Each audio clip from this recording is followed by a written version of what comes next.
I would just like to formally welcome you to the H.O.A.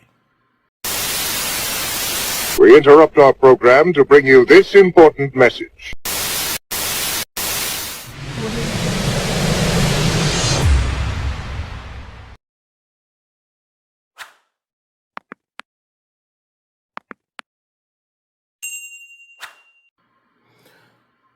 What's good, YouTube? It's your boy Jakari from Twisted Nightmare Gaming and Ellen in the Little Nightmare Network, and I'm back at you with a deck profile. So, Duad comes out in a couple of days. I've had this deck ready to go since Saturday, since Sneak Peek. So, or premiere event, whatever the hell you all want to call it. I don't really care anymore.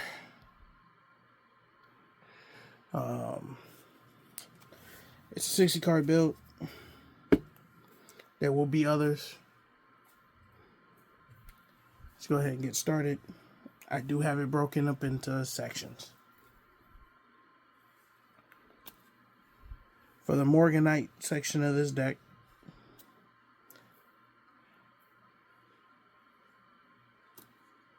two Morgana, two Guilt Gripping, three Succumbing Song, three Time Tearing.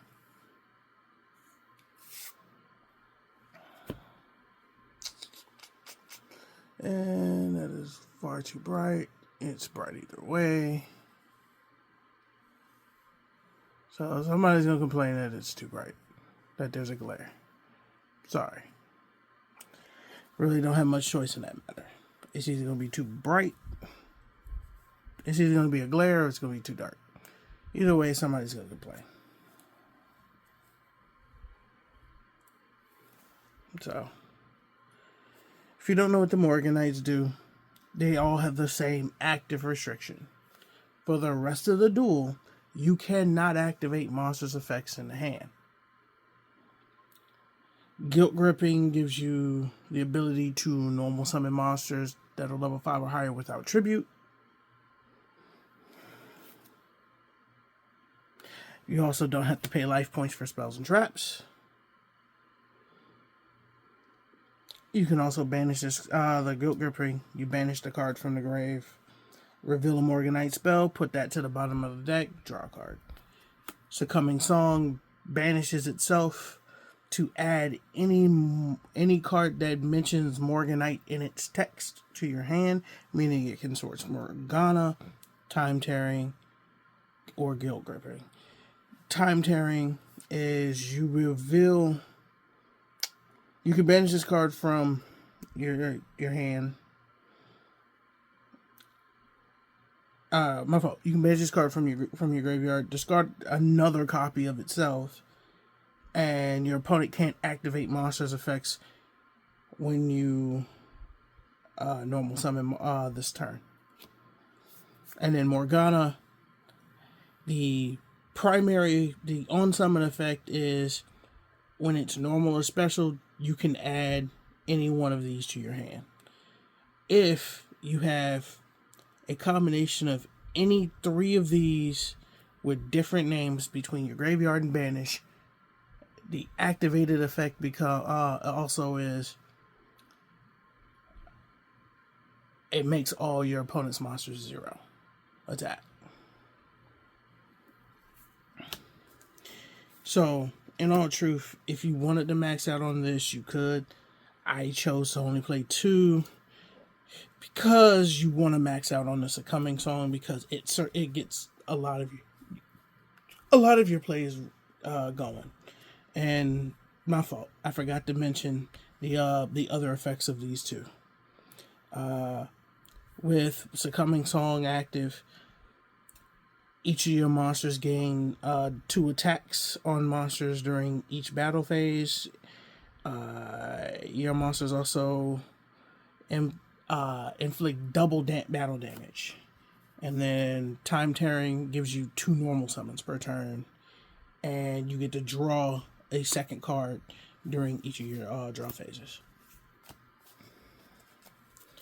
So, that's it for the Morganite side of the deck, technically. But if you've seen anybody who's playing any Morganite build, then you know they're playing a lot of no in the deck. I'm no different. I'm playing 2 Christia, 1 Chaos Hunter, 2 Majesty's Fiend, a Masterpiece, and a Vanity's Fiend. Now, the most cuttable cards in this section are these 2. They're in here. This is just in here so I can blank a specific thing. This also prevents the special summon, right? Yeah. Your opponent can't banish cards. So, this what this is. This is blanks malice. But it because you can normal summon every single one of these, you're going to probably still tribute this, but you'll see what I have to tribute this besides monsters. And then you should know what Vanity's Fiend and Majesty's Fiend do by now. They've been out since the Dark Ages, so.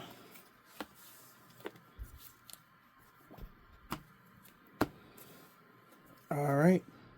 I also supplement this with another deck that I've been playing quite actively, a Regenesis package.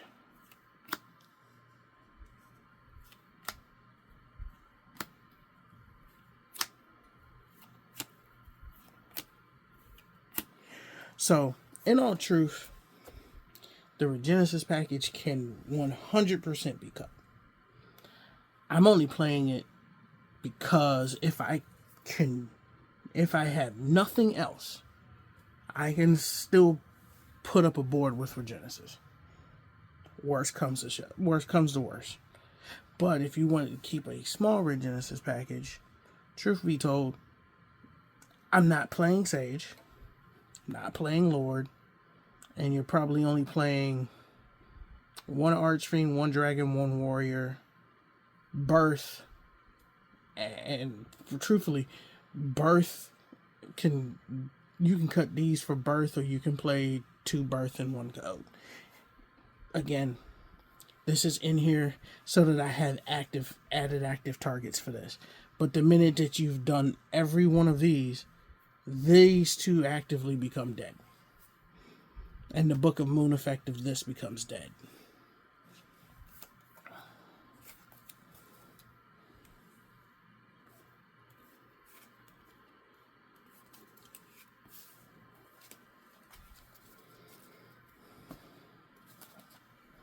So, with Guilt Gripping active, you don't pay for spells and traps. So, as I like to call it, the paywall section of this deck becomes free. I'm going to take y'all back to the early days of this game and play 2 Messenger apiece, 2 Mind Drain, 2 Soul Drain. Monsters' effects in grave and banish are negated. Monsters' effects in hand are negated. Nothing 1500 or more attack can attack.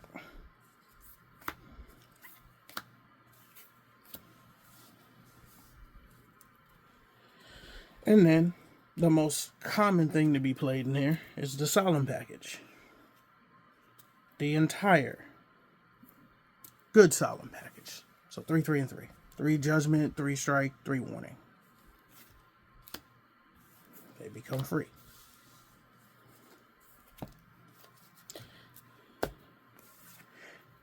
And because you don't do really any special summoning outside of the Regenesis monsters, because they are not activated monsters effects, they are inherent summons. This just blanks you from doing that, but Guilt Gripping allows you just to normal summon everything but Lord. 3 X-Drive, 1 Prosby. Self-explanatory.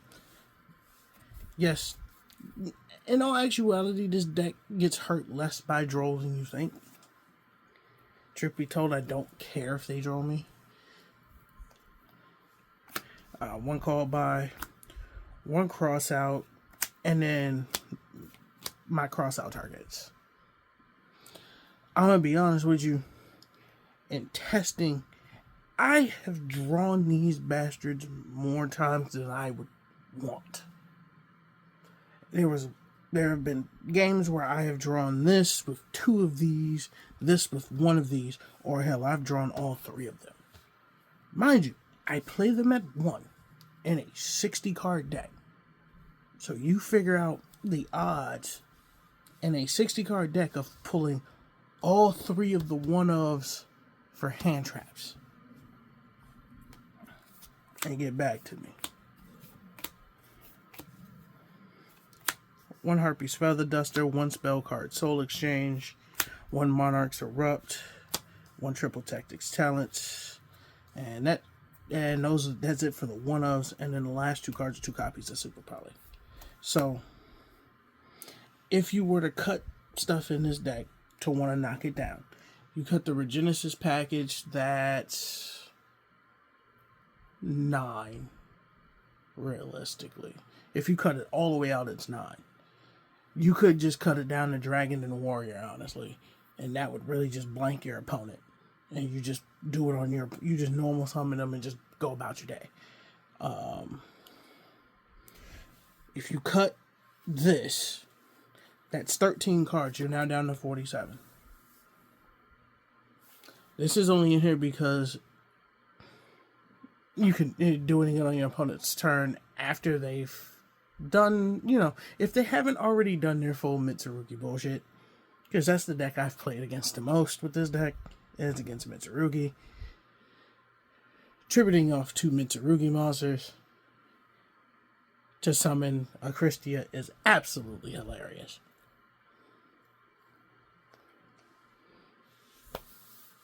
So,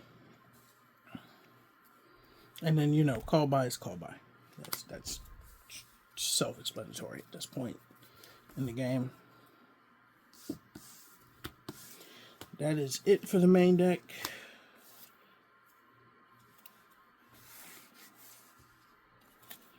And then for the extra deck, it's a lot of 3-ofs.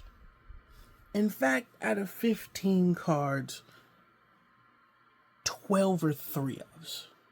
No, my fault. 11 of the cards are multiples of each other.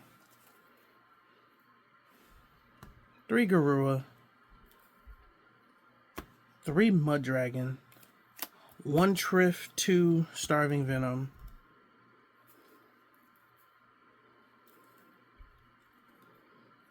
1 Black Lesser Soldier, Soldier of Chaos, 1 SP Little Knight,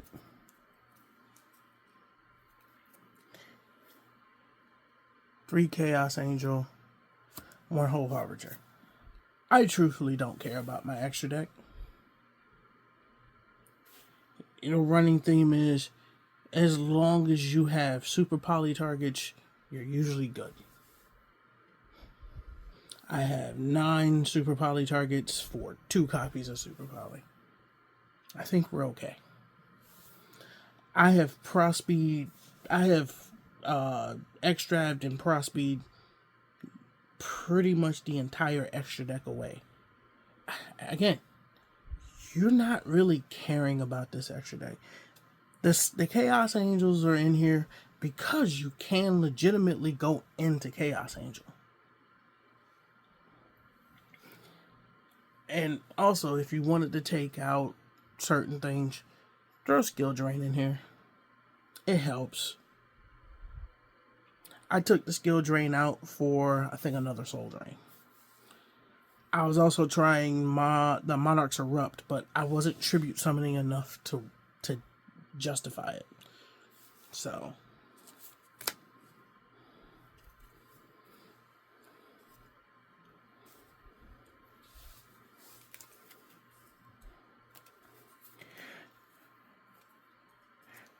this is for Mitsurugi and Malice, because 3 monsters on the board equals free removal for me. That's the only reason why there's one. And it's because I either was gonna play 3 and none or 2 and 1, so I chose 2 and 1. Again, you don't really give two shits either way.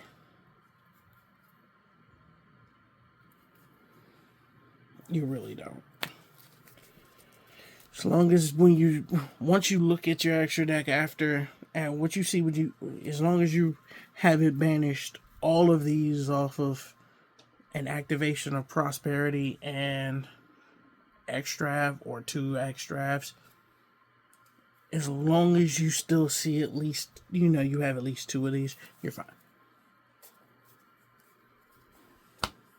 Anyways, so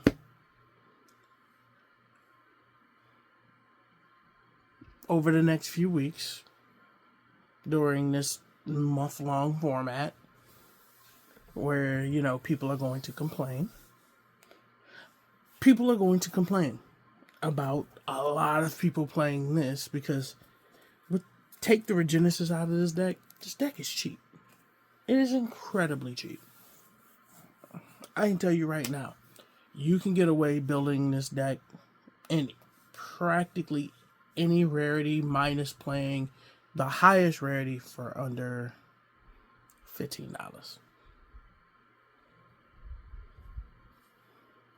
And that's main and extra. The side deck is a different story. Anyways, folks, don't forget to like, share, and subscribe. Hit that bell for all future notifications. There will be more of these Morganite builds hitting the channel over the next couple of weeks. I'm going to give you a heads up right now. You're going to see a lot of jank with Morganite. More so than what you saw with Regenesis. And to be honest with you, wink, wink, hint, hint, you may see an Eldritch build with Morganite. Just letting you know. It may happen. It might not. I will leave the surprise of one deck that I regret mentioning to a friend of mine being brought out of the dredges of the world and back into playability because of the Morganite cards. He's currently testing it right now. I hate it. I hate the fact that I told him this, but I can't complain because I'm the one who told him it. But anyways, this is your boy Jakari for Twisted Nightmare Gaming and LNN, a Little Nightmare Network. I'll catch you guys later.